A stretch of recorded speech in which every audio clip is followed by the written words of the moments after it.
Good morning and welcome to our second panel discussion on digital connectivity and the culture of encounter. My name is Paul Eli. I'm a senior fellow in Georgetown's Berkeley Center for Religion, Peace, and World Affairs. And I'm very glad to be here taking part in this conference and leading this particular panel discussion specifically for a couple of reasons. One is that our host, Father Antonio Spadaro, is himself a singular voice in this area, global authority on digital communication and what it means for the world of the spirit, and also an esteemed practitioner himself. Secondly, this conference, I like to think, is an acting out of some of the themes that we'll be discussing in the next hour or so. It has taken part through email, through Zoom, through videos that have been posted on the web, through texts that have been written and posted, all that preparatory to our first face-to-face encounters here in Rome. So some of the very themes that are in play in this conversation have also involved our work together here.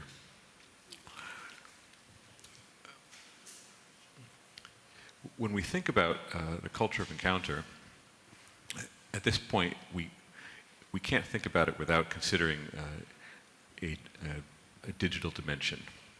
Pope Francis in Fratelli Tutti uses the term encounter several dozen times, and as we consider all the different emphases that he gives to the word encounter and all the different aspects that he brings out, invariably, for many of us, they call to mind our digital interactions.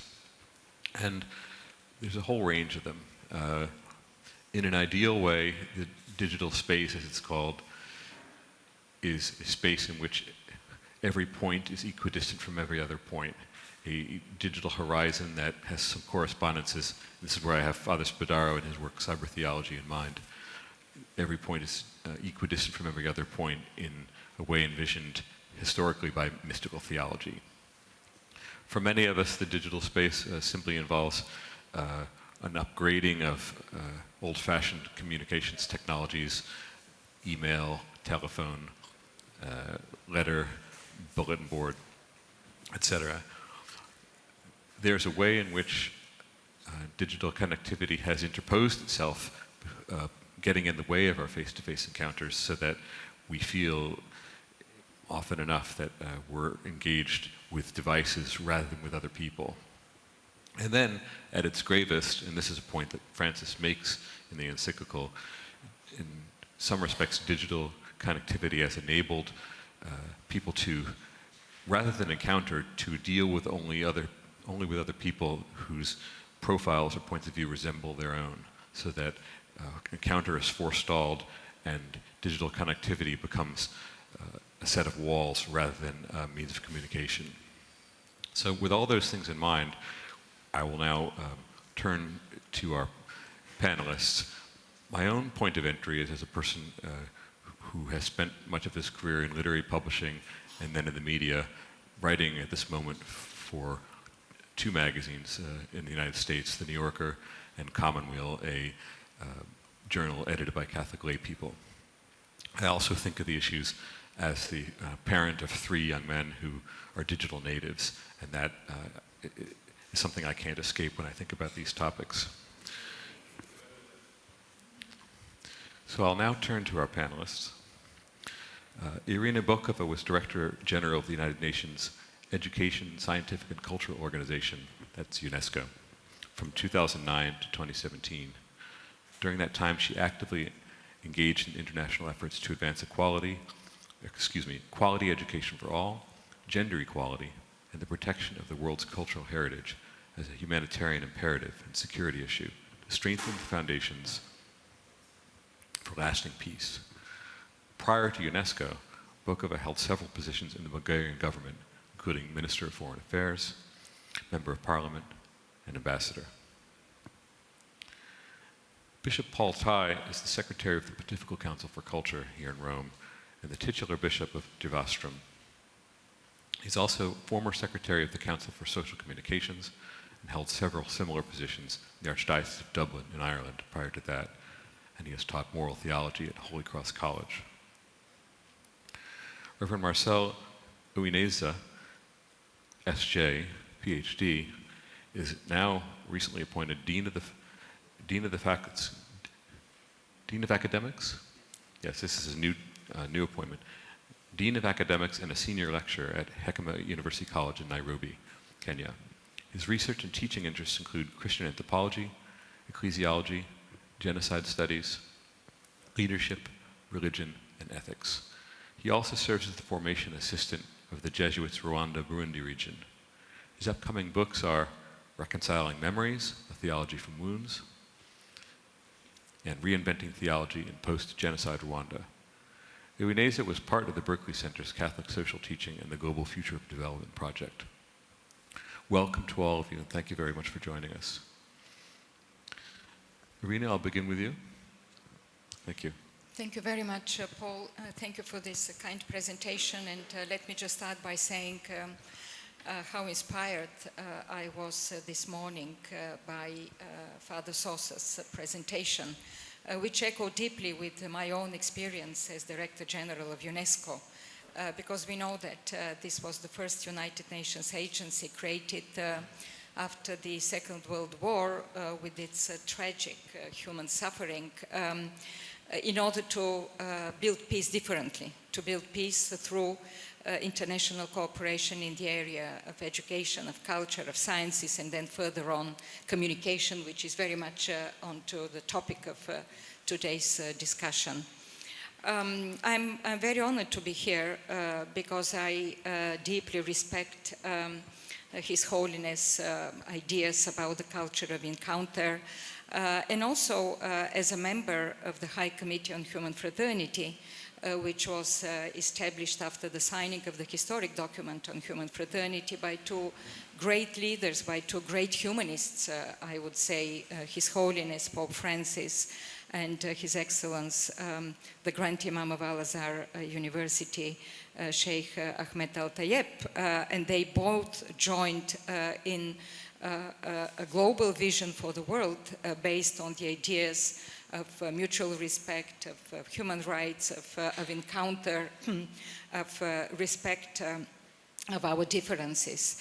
And what this morning Father Sosa said about, very inspiring, about the cultural diversity, and he said something that is also included in the preamble of UNESCO's Declaration on Cultural Diversity adopted in 2001, that cultural diversity for humanity is like biodiversity for nature. I think this is a very, very important idea that is shared by UNESCO, definitely, and that has been the basis for an intense work in the area of intercultural dialogue, in the area of education, multiculturalism and cultural literacy. And also that is nowadays part of the approach of UNESCO, together with the international partners of some universities, research centers, civil society, on how to inscribe all this, how to transfer this idea into the social networks, and how the new technologies, what kind of a role the new technologies play in all this. I would like to emphasize here that this approach of encounter, culture of encounter, as a dynamic process, and Pope Francis spoke yesterday, also this idea was very much developed, that culture of encounter is not static.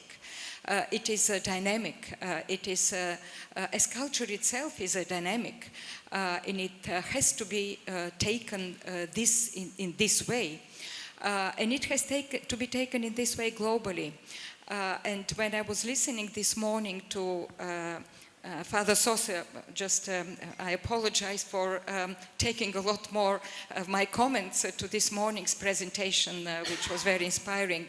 And I was thinking that this is an idea, a humanistic idea, shared in very many cultures and all the continents around the world.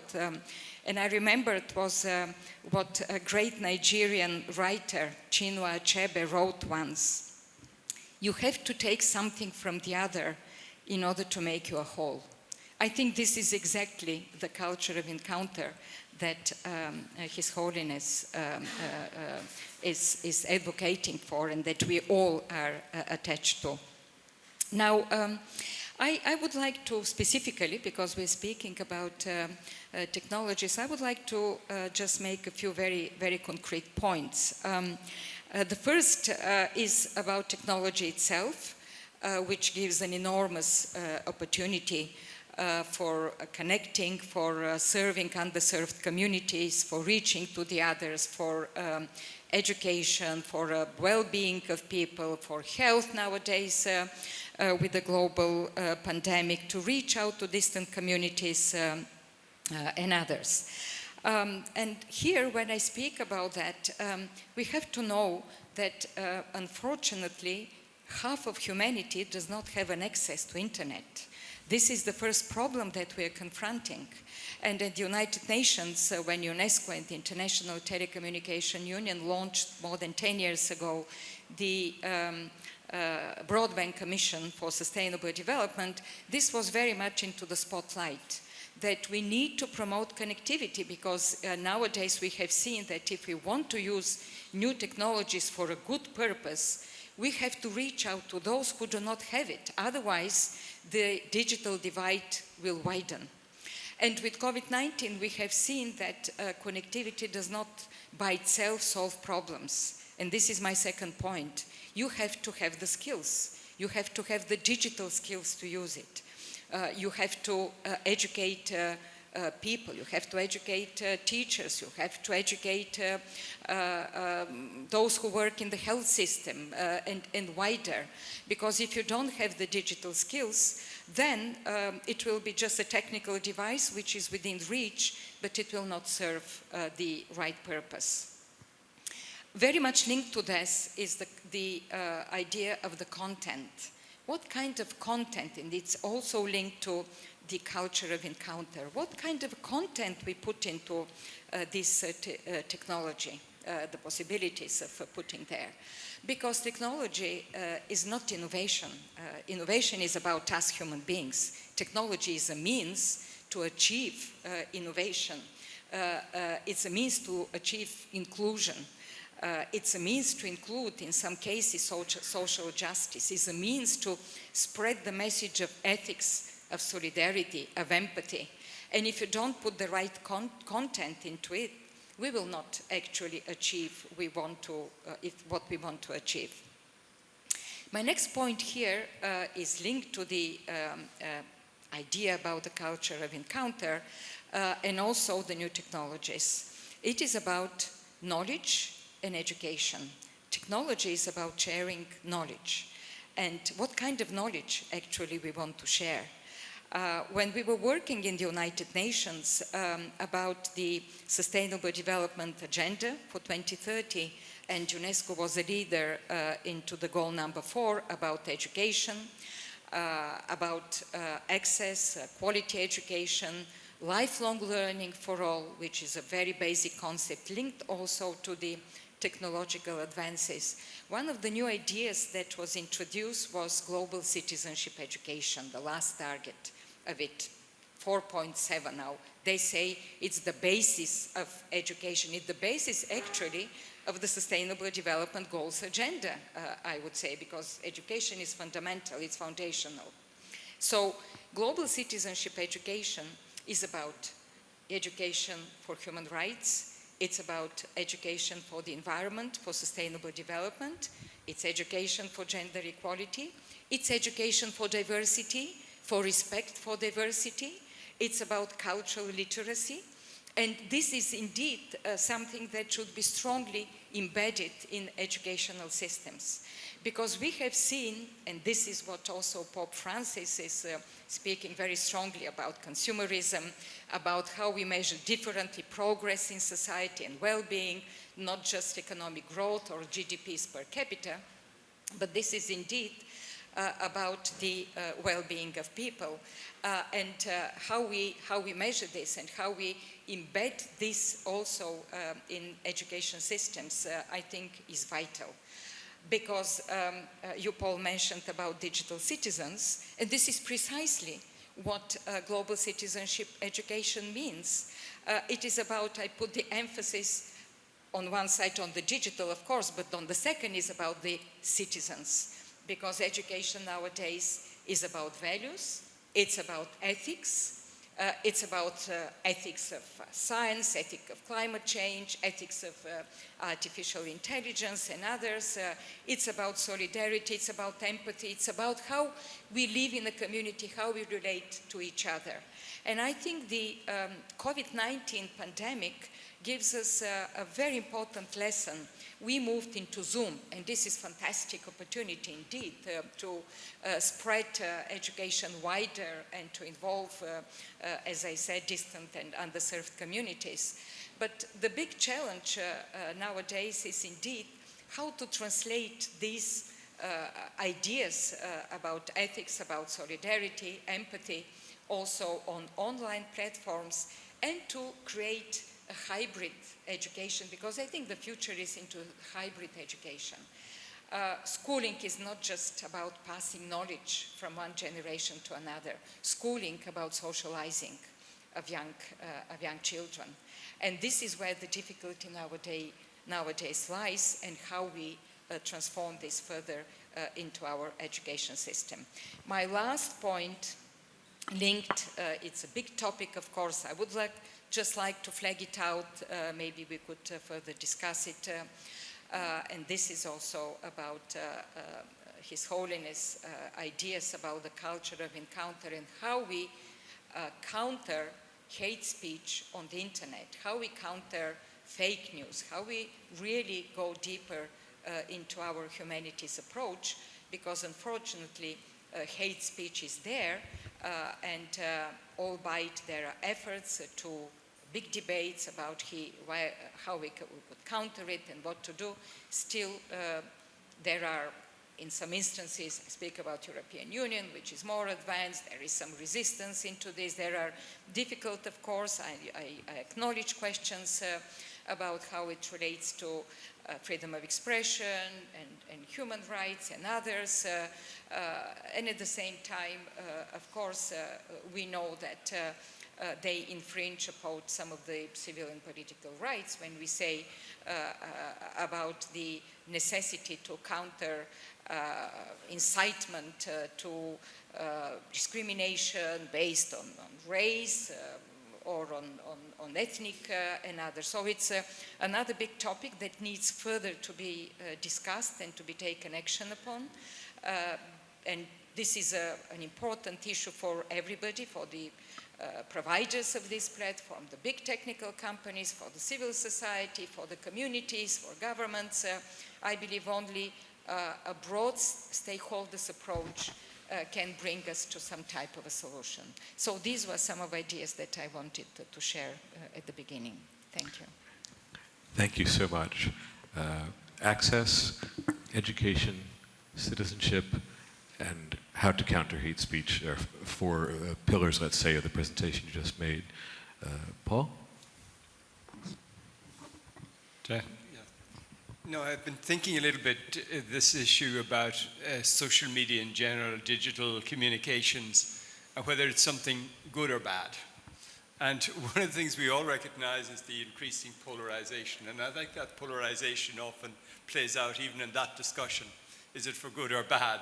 With one side, almost like social media is going to be this great panacea where we'll all become one consciousness and connectivity will resolve all the problems. On the other side, we have a whole literature that social media will destroy community, it destroys individuals, and we're already caught in a polarization. I think, certainly as somebody who's worked in the church, trying to reflect on social media, on digital culture, I think one of our instincts all the time, and I think a proper one, was to see the potential, celebrate the potential, to see the extraordinary things that digital media have enabled us to do, the type of connections we can build, the type of inclusivity that could be achieved.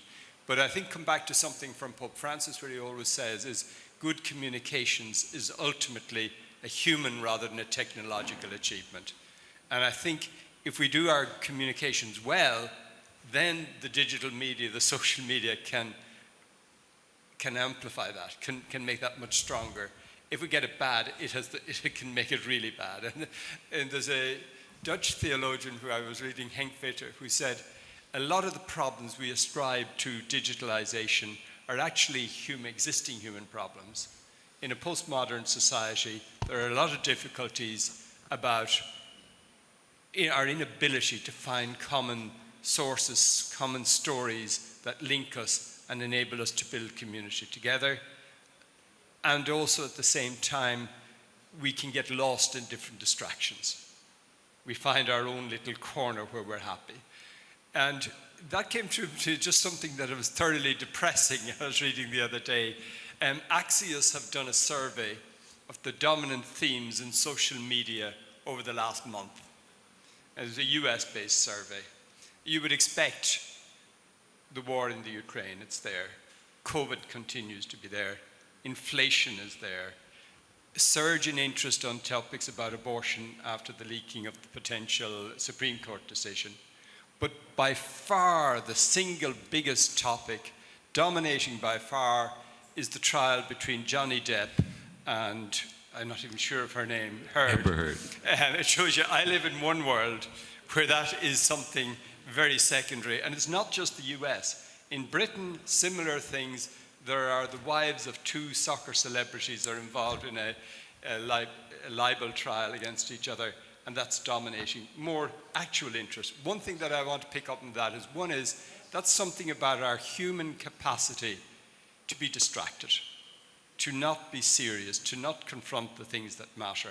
I don't think digital media is responsible for that, but digital media has possibly made that worse. And I think it's also because it's not just our weakness. It's digital media companies know where we are going to give our attention, and they feed us more of what we're looking for. Even if what we're looking for is not what we should be looking for or what is best for us, and it compounds a weakness that's been in us already. The second one I relate, I think, from the same perspective, I think polarization. The polarization, which has always been a feature of human life. We tend to like to listen to converse with, to be reassured by the people who agree with us. Social media companies are driving that because they realize if they want to hold our attention, and the basis of the economy is on holding attention, on monetizing the attention we give to different platforms, they have realized that the more they offer us of our existing, the more they reassure us of our positions, the more likely we are to stay with them. So there's something we need to be attentive to there. I think in terms of responding to that, just I think a couple of points maybe for our church's involvement, particularly in educational profile, and I think we need to really rethink our pedagogy. It's not just enough to do what we always did and just put it up on devices or on digital platforms.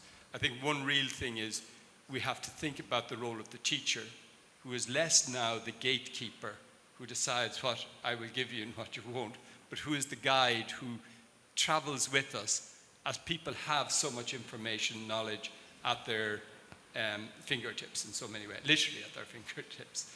How do we guide them? How do we teach them? How do we teach them critical thinking?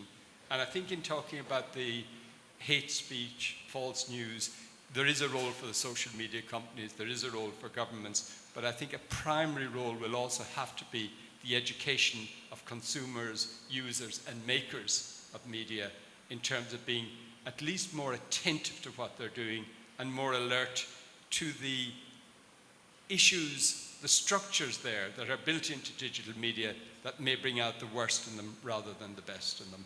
I think a final thing, one of the things we have to be attentive to, and I was very struck by Father Solzer's comments this morning is inclusivity. How do we think about inclusivity, which is about the digital platforms being inclusive, but how do we think about an inclusivity that ensures that even when people have devices, they have the circumstances and the training that allows them to be fully participative? And making that a model then, how do we ensure that underrepresented views are featuring on digital platforms? When we have our conversations, how do we ensure that all the voices are there? And I think that requires, again, I think that Justin Welby from the Church of England talks about it. It's not just his concept, but an idea, I think he talks about receptive ecumenism. Receptive ecumenism is not just going into ecumenical dialogue to see what I can bring, but it's going in with an awareness of what's lacking within me and what the other person may enable me to gain. So I think there's key things, I think, attentiveness and alertness to how social media works so that we can realize its potential for good. Thank you, Paul. And your last point, quoting Archbishop Welby, seems to me to echo Irina's citation of Chuna Achebe, that it is by taking something from the other that we ourselves become whole. And you see the connection I'm drawing? So you mentioned the need to push back against the media companies' wish to keep us in certain places and satisfied and happy. What is the role for shaping institutions such as the church and helping, especially the people who run media companies, to understand their responsibilities, and then making us all aware of the way the presence of content on the web can divert us away from what might be considered most important.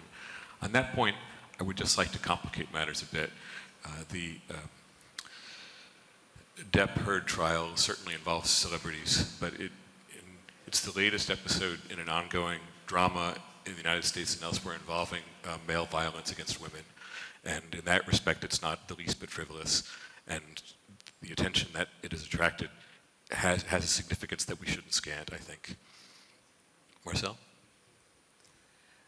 Thank you very much. It's an honor to be here and to be invited to this esteemed panel. And having followed the wonderful presentation by Father General of the Society, and now on this digital connectivity and the culture of encounter, and particularly coming from Africa, and I'll speak also from that angle. I see digital communication, digital connectivity as an opening or an avenue for more possible encounters. And I've seen this, maybe as a Jesuit, I can start with a composition of place. Just recall Pope Francis when he celebrated the adoration in the empty St. Peter's Square, and how he was able to bring the world together. And then on the flip side, remember when the medias showed us the child that was washed ashore on the Turkish side, trying to cross to Greece, and how the whole humanity was shocked. And then we can just go down south and see how many people in Sudan, in Darfur, or take Rwanda where I come from, how the communications were able to bring the images of what the sufferings of the people in the current ecological crisis. We can go to Kenya, other places, and see how people suffer because of droughts and caused by climate change. So there is a way digital communications and media have been able to bring to the fore what is happening in places that would not have been known. So, and that is not enough. It's just an opening then for future actions. And that is very important. But if we are to bring digital communication in line with gospel values, and this is where I would jump into the conversation with Father Arturo Sosa, I think though Jesus wouldn't have used digital communication, his way of inclusivity, the two speakers just mentioned, his way approached the poor, the rich, the marginalized, everyone felt included. Just look at Jesus who confronts the Pharisees, who brings in Zacchaeus, who brings in Matthew. So, and then welcomes the woman who was going to be stoned in the Gospel of John because accused of adultery. An inclusive ministry. Is there something that digital communication can learn from the way of Jesus? At least from a Christian perspective. And I think that's where we need an ethics of communication. An ethics that will be able to show not only what is pleasurable. The founder of the BBC said, if liberty is anything to talk about, we should be able to listen to the voices that are not always pleasurable. Ethics of communication, ethics of digital communication, that brings to the fore that which may not be of the meta-narrative. Take the example of Africa in the current COVID era. Many people are not vaccinated, were not vaccinated. Why? Because digital or internet is not yet a right. It's still a privilege to some places. So to what extent does digital communication or digital media become a right rather than a privilege to a few? You will only be able to store some of the drugs or the vaccinations because you have access to technology. If you don't have, then you are not be able to vaccinate many people. And yet we know if you are not going to vaccinate as many people in Africa, the rest of the world too is going to be affected because COVID affects everybody. So technology, digital communication as a right, not a privilege. And I think if we are going to encounter the other, we have to give them the possibilities that other countries have. One of the other challenges in this era of digital communication is also selective listening. Let's say somebody from Mali or Guinea, or let's say in some parts of Asia, speaks. Sometimes the authority of his narrative is less taken than the northern hemisphere. So how do we promote a digital communication that gives weight to narratives that are not always upfront? And I think this is an area where we can borrow from the Catholic social teaching. You recall the Archbishop Garaga yesterday came back to the whole idea that dignity seems to be something that is universally accepted. Or we can even go to the Declaration of Human Rights. So to what extent do we foster these values that are universally held through the digital communication? So Catholic social teaching there, the right to human dignity, the preferential option for the poor. So the church has something to offer in this, borrowing from the Catholic social teaching. And as I finish, one of the other benefits of digital communication, let me speak from a perspective of Rwanda. There were so many people who are able to receive or to have blood transfusion because of the drones. So technology allowed some hospitals in Kigali to send blood using drones to some of the remotest places,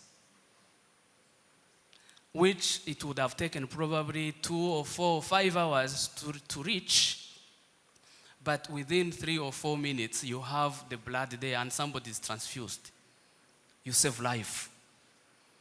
Benefit of technology and also of science. And I give credit here to one American, peace to his soul, he died recently, Paul Farmer. He helped there because of technology. So there are benefits here. Accessibility is important, certainly that comes out, and also allowing marginal voices to emerge. Thank you very much. Thank you, Marcel.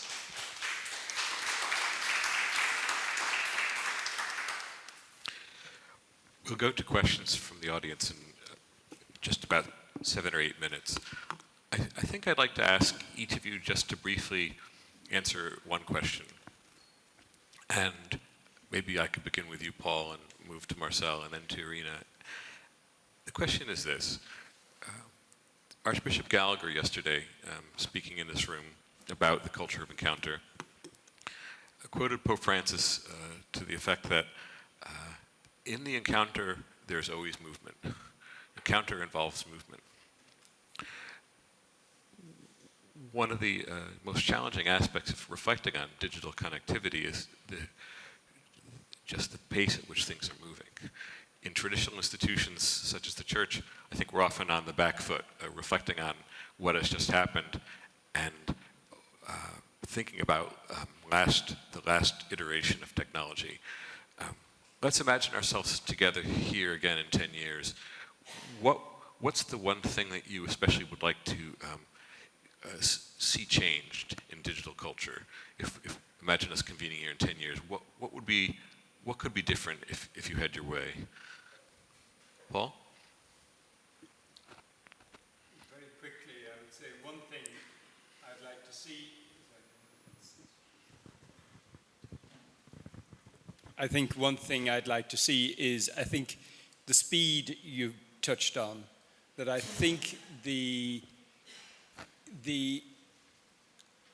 requirement for people within particularly certain social media platforms to respond immediately, instantly, and very often more in emotional than in analytical terms to various themes. I think if there's some way even the technology, and I think we're seeing that beginning where some technologies are now allowing you, undo before you send some message.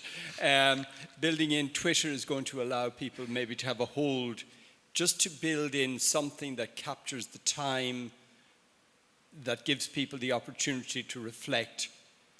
And not, because one of the dangers on a social media thing is I'm being forced to react to something in terms of the debate that's there, rather than saying what I may want to say, which may be more nuanced. So how can we build in a technological maybe capacity to offer people the chance to stop, to think and reflect, or maybe prompt that at some level?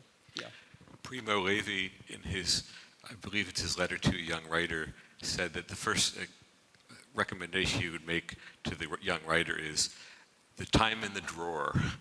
That after you finish writing something, you put it in the drawer. So you're suggesting a technological time into the drawer. I think in so many ways, I think it's about also, because otherwise there's no contextualization. Maybe if the time in the drawer could be built in, then what's issued forth is more thought through and more reflective rather than instantaneous, and less performative, because so much of the communication has to be performative. It's a great idea. Irina? I'm sorry. Just a very small comment, because I think what your father said is really very important and very much debated among technological people. One of those technology experts who were working in the Twitter when you retweet, I read recently his interview when he said that he regrets that he did this so quickly without giving the chance to think, to reflect. And that is why in our other application, WhatsApp, you may know that we cannot WhatsApp more than 10 people. This was the lesson, that you just have to be a little bit more humble and more patient when you start retweeting things or sending information.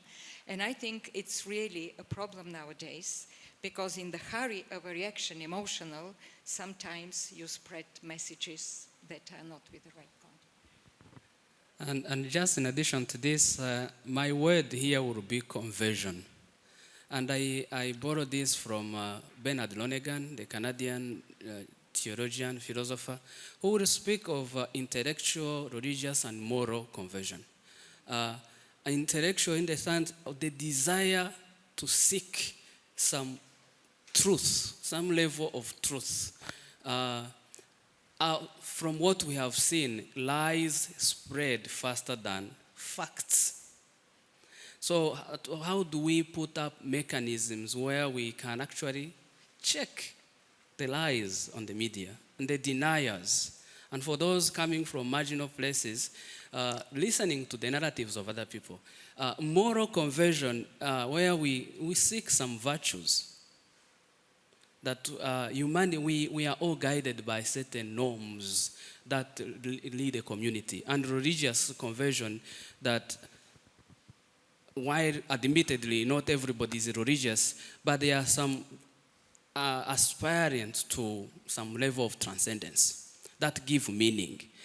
Is that something that digital communication can borrow at a level of conversion? I think it's a level of metanoia that is needed there, at least in search to communicate the truth. Pope Francis, in his encyclical, he says, sometimes what truth is convenient as long as it serves me. And if it doesn't serve me, especially those in leadership, it stops being truth. He challenges us there.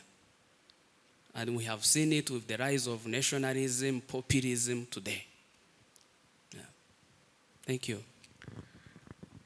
In American supermarkets, until recently, there was a wire rack near the till where the Weekly World News and the National Enquirer and some other papers existed. And it was kind of the rack that you knew was the untrue stuff. And even the people who bought it didn't really take it seriously. And we need something like that for the internet, an area where stuff that's not really truthful is cordoned off and recognized as not really serious, I guess.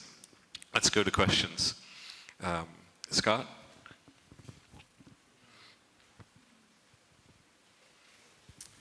Well, one good thing we can say about digital connectivity is we can all subscribe to the Jesuit Journal that's co-sponsoring this event, or in fact buy subscriptions to give to friends who actually can't perhaps afford it. My question is really about information and Catholic information and its dissemination for deeper reflection, because the Vatican has made great strides in this, but I know from having lived in Rome before that the dicasteries, the various pontifical councils, Pontifical Academy for Social Sciences have got deep reflections and reports on all sorts of global issues that are frankly not as easily accessible as there could be. There are lectures and seminars all throughout Rome which other people could possibly benefit from. And so my question also is about the breadth and depth of that dialogue and debate that perhaps is not as well disseminated as it could be, because in various countries, dare I say, you've got publications of, for lack of a better term, conservative-leaning, left-leaning Catholic journals, and they all say the kinds of things that everyone expects them to say. And I think that what's on offer, actually, is far more diverse and deeper than it could be. And for students and others, I think it's accessibility of this could be very important in overcoming perhaps some of the kinds of divisions, the culture clashes, to recognize this diversity of views, even within the context I'm talking about. And I'm wondering if you have any reflections on that in relationship to Catholic journalism or availability of debates. It seems like a question for Bishop Tai with his work in communications. There's all this content that's quite complex that doesn't reach the end user who might benefit from it. Is there a way to address that? Is that a fair paraphrase? I think one of the issues is there's a huge volume of material, and most of that material is also up there on the web. But what we haven't recognized is where are the fora, where are the conversations happening in which that would be relevant. So rather than thinking we can just come out with our material, place it there, and people will fall in awe, delighted, we have to say, where are people gathering? Where are they having conversations? And I take your point when you talked about, say, the DEP herd. There's a conversation happening there very strongly. Is that a position in which somebody could put some of the Catholic teaching in the Pope's comments on violence against women?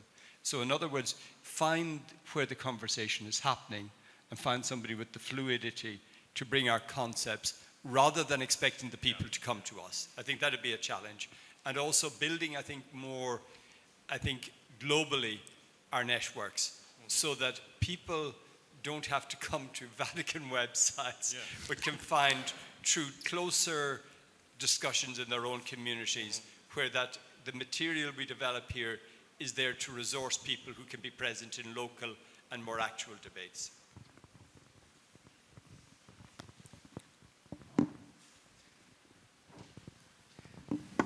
Thank you for this very differentiated perspective on the opportunities, chances, but also on the challenges the digital connectivity is bringing.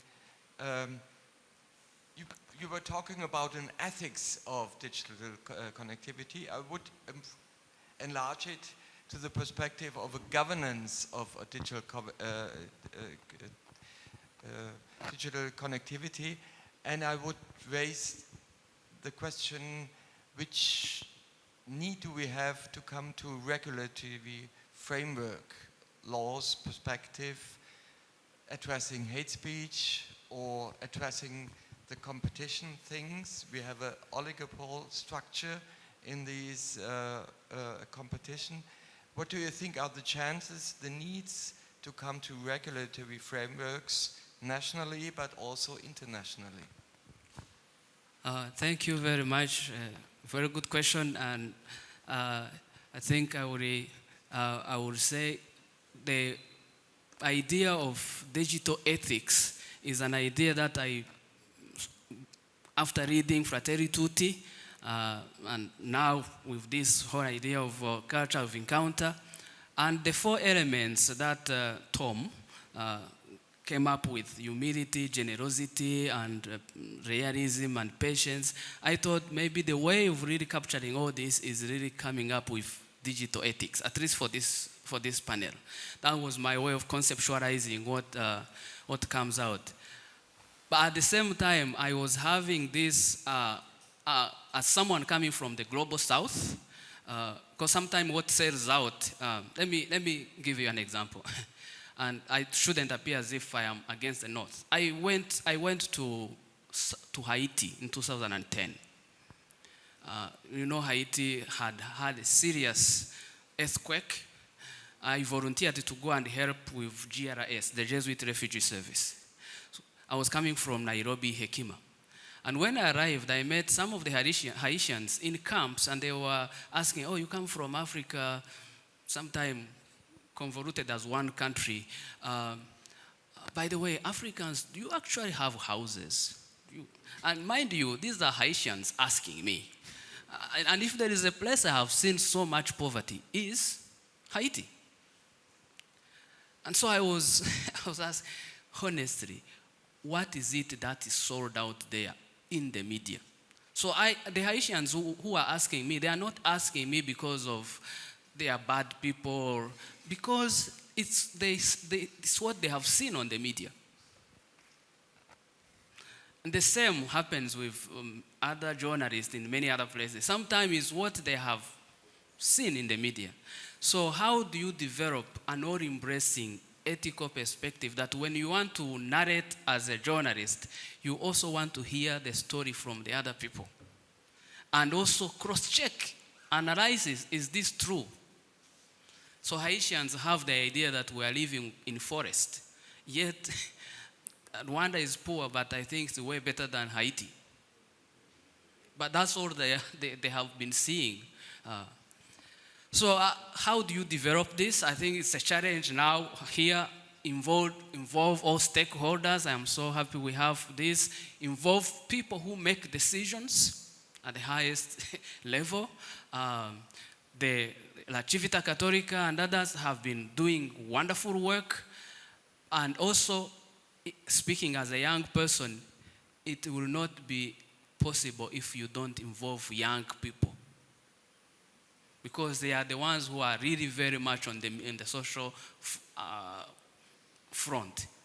So involving young people in this digital age and forming them in ethics and to be critical, that would be my response to this. And I think the Dicastery for Integral Human Development does good job here for communications, and other stakeholders are needed. The Catholic social teaching remains still of great value, but it's yet not very well known.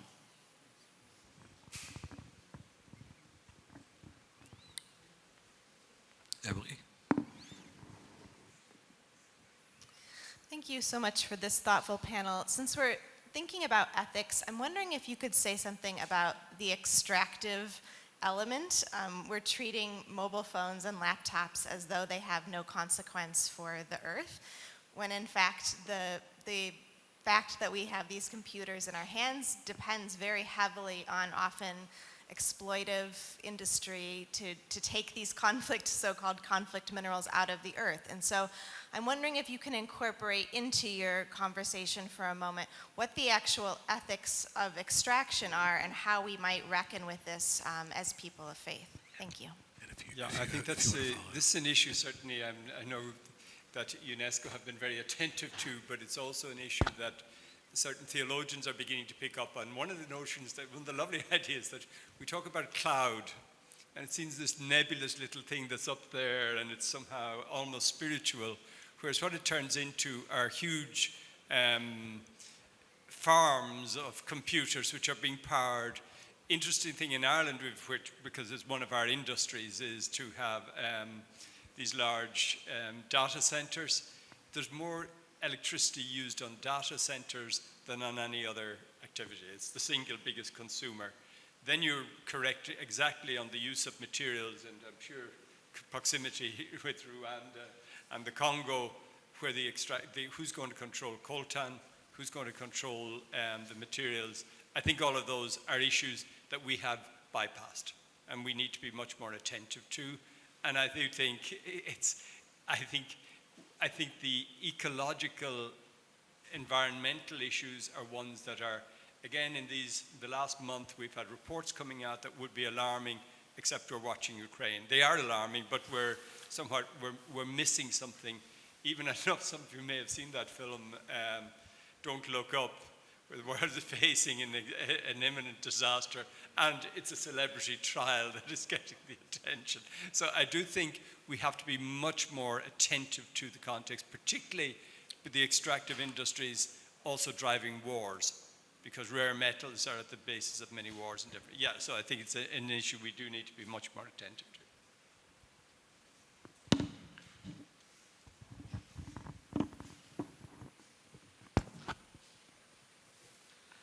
I'd like to thank you for the very interesting conversation that we have been engaged in concerning digital connectivity.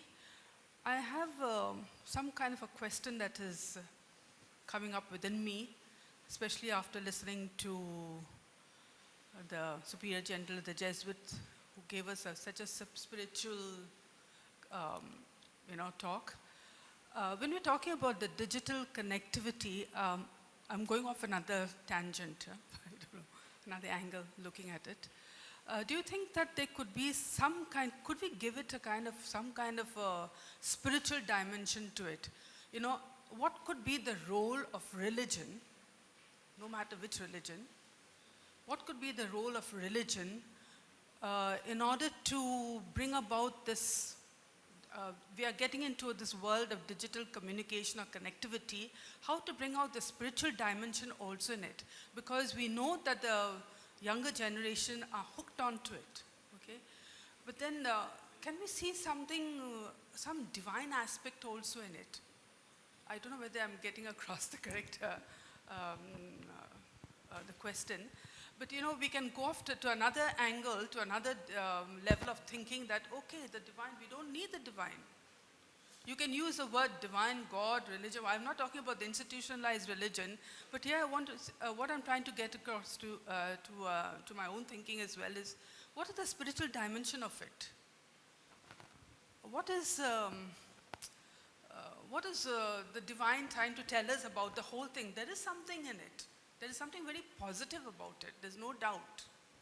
But there can be a possibility of us losing this other part of, you know, the divine dimension of it because of the impact. Thank you very much. And I'm certainly aware that not everybody here is Christian, so it cuts across different religions. But I think from a theological, spiritual dimension, what will be one of the least wrong definition to give to attempt to define who God is love. Least wrong. Meaning, it puts positively, probably the most accurate. And love here is not just some sentiments, emotions. It's willing the good of the other and doing something concrete about it. So the two go together. Willing the good of the other and doing something concrete about it. And I quote my sources. This comes from Thomas Aquinas. Of course, that will go back to Jesus, if you like. So in the digital media, Archbishop Gallagher yesterday came back to this, above all, charity. So I think that has to really, do we communicate in charity? And I would dare say, add truth. And Jesus will say, you will know the truth, and the truth will set you free. The point here is that running away from the demons of sin, which brings the division. The Superior General came back to that. We will not be able to communicate truthfully if we don't recognize the reality of sin in our world. Sin that breaks communion, solidarity, sins that disregards other people as if they become disposable. We have seen this at multiple dimensions, social and personal. And so I think this is where ethics really come in, ethics of communication. That acknowledges, we may not like the word sin, but the point is people die because of sin. So even if we magnify with other names, but sin as a denier to bother to love. And so I think this is where the spiritual dimension really becomes important, above all charity and truth in communication. And I think La Civita Cattolica, Berkeley Center, inviting not only Christians and others, I've seen them inviting even atheists. This is a way to go, to listen to the other narrative. Yeah, thank you.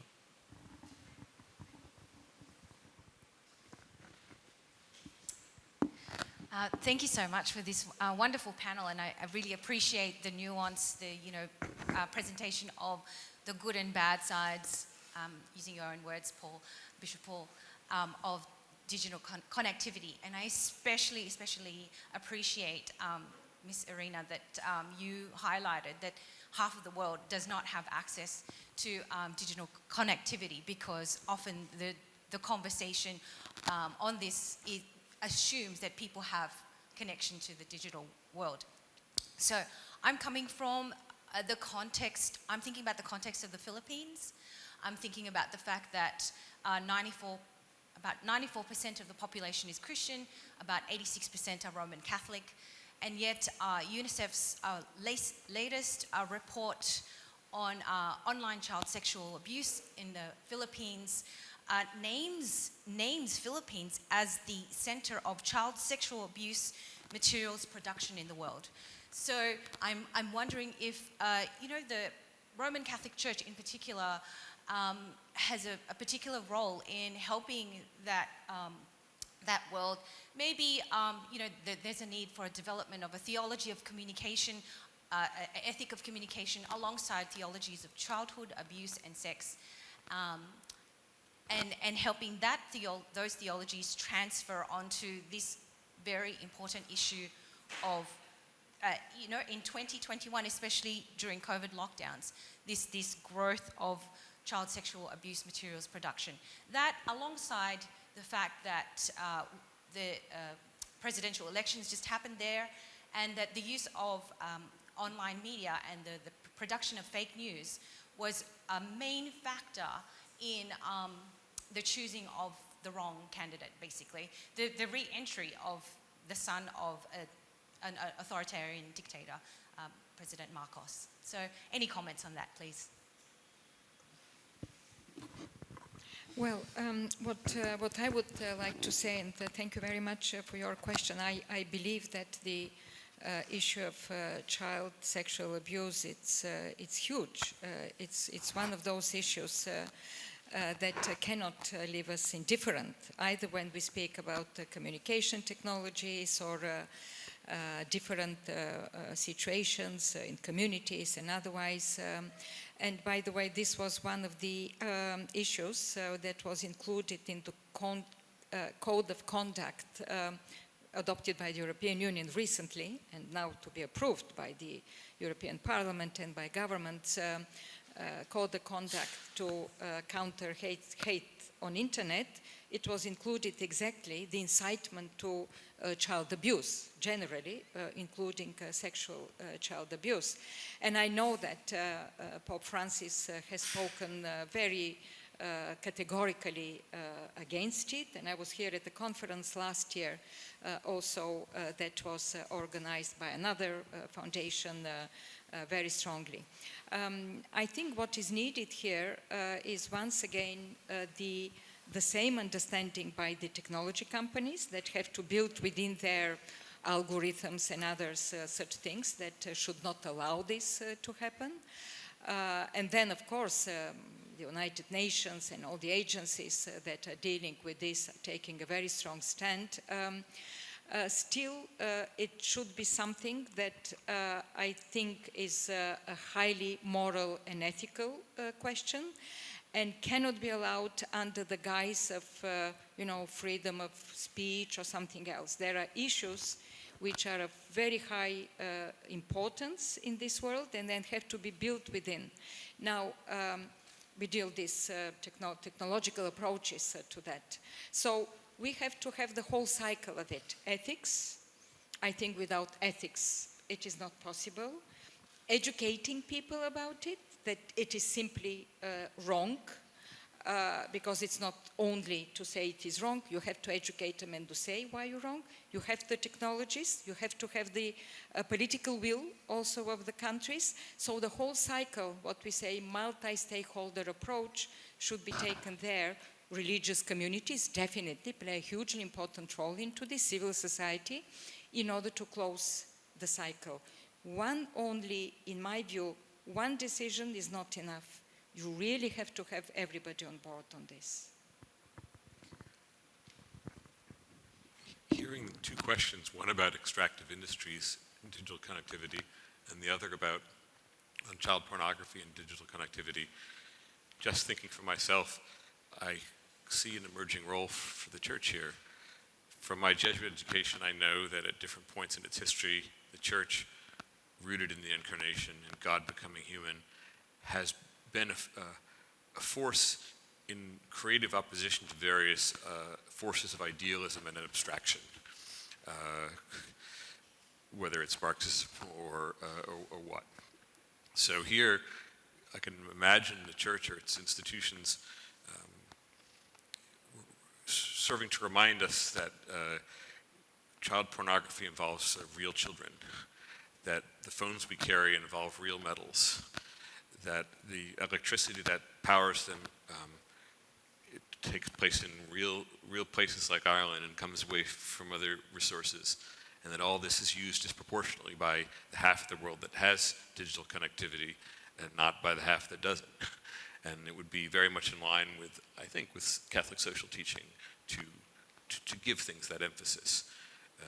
Just a thought. Other questions? Thank you for the stimulating conversation. I was encouraged that this topic was included in this conference, but I have to admit I was somewhat surprised that it was included, particularly as we were talking so much about Fratelli Tutti. I was surprised because of the somewhat pessimistic tone that Fratelli Tutti has towards digital connectivity. So I'm reading from number 43. Digital relationships do not really build community. Digital connectivity is not enough to build bridges. It is not capable of uniting humanity. How do you respond to that? And most fundamentally, can digital connectivity facilitate a culture of encounter? Thank you. I think you have to see that against the whole context of other teachings about digital connectivity in World Peace Day, World Messages for Communications Day, other statements of the Pope in different contexts. I read that and I reacted from that negativity toward it. But I think there's, what we do need is to see, I think, if you look across the range of the activities and if you look at other teachings, you see that you can't see that needs to be analyzed in a broader context. I do think that we have to realize, I think that the connections we can make online are real and have great potential. They're not, and it's interesting, I think we've all got this, we need to avoid this dichotomy between kind of the digital and the real world. I think they support each other, they need each other, and it's not either or, it's both and. But I do think, and we've seen this in COVID, at least at the beginning of COVID, before we got, how it saved so many things, so many forms of human cooperation. It made it possible. I think we also discovered our own desire to be back together, to be meeting together again. But we're also learning how it's the hybrid, the combination of that that's going to be the future. Because if we think even of, 2 or 3 years ago, I was glibly traveling about 2 times a month to some part of the world for a one-day conference, and think of the impact of the environment or something like that, that not just me, but so many others doing it. I think we have a learning, but I think we have to, it's not either or, it's the two together. And I do think some of the connections we can make, that we can foster, that we can continue online, and we can deepen online, are very, very real and very, very good for our world. And sometimes even, it's interesting, there's a series of literature coming out from younger English writers now, and some ways they sometimes find the digital easier at the beginning before they can face the person. So there can be a mediating role there. I just one word in order to strengthen your message about the complementarity.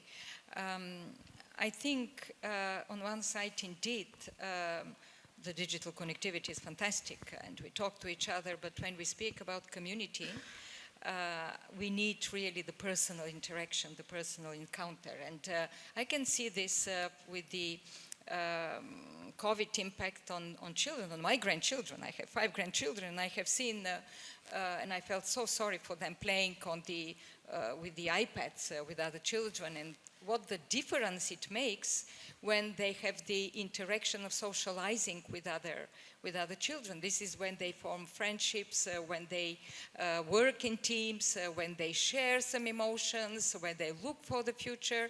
And this personal encounter, I think, cannot be substituted by technology. So both, I think, are important, are contributing to human development. We should not just oppose them, but we should look always into the personal encounter of people in order to have this feeling of belonging to some kind of a community. And just to add to what my colleagues have just said, I think it's an opening, digital connectivity is an opening for more positive encounters. We all started this Culture of Encounter project online. And now here we are, we have met. I know you, Michael, you are formation assistant for your province, looking to see how to market the Society of Jesus to many young people. Many of them, you met them online. And later they met you and then joined the Society of Jesus. 2 years ago, I spoke at the United Nations. I don't come from a very influential family. They only read the things I had written online. So just concrete examples to show how actual digital connectivity has a lot of potentials for tremendous horizons of encounters. So that particular passage that you read has to be taken in a more broader perspective. Certainly, there are some negativity of digital connectivity, but I don't think Pope Francis is against digital connectivity, because from what we have seen, he's a man of encounters. Sometimes he sends short messages, video messages to particular conferences, episcopal conferences, or countries before he visits them. I'm sure we have all seen that. We have seen how he sent a message to Lebanon, listen to be in solidarity. So digital connectivity is an opening, an avenue for horizons of encounters. And this is a good example that we are here. Thank you. Thank you. As someone who worked in publishing myself, I've often wondered who's the editor of the encyclicals. And that person, I could imagine that person putting a little caret mark in and saying, digital relationships in themselves are not a means of human encounter, or digital relationships alone are not a means of human encounter. But in a sense, that's what we're doing here. We're complicating and bringing nuance to the document, and it's an extraordinary opportunity that we've had to assemble with Fratelli Tutti before us and reflect on what it means. And I hope that that's been the occasion for this 75 minutes. Thank you so much. Let's continue the conversation over coffee and then come back here for the next panel shortly.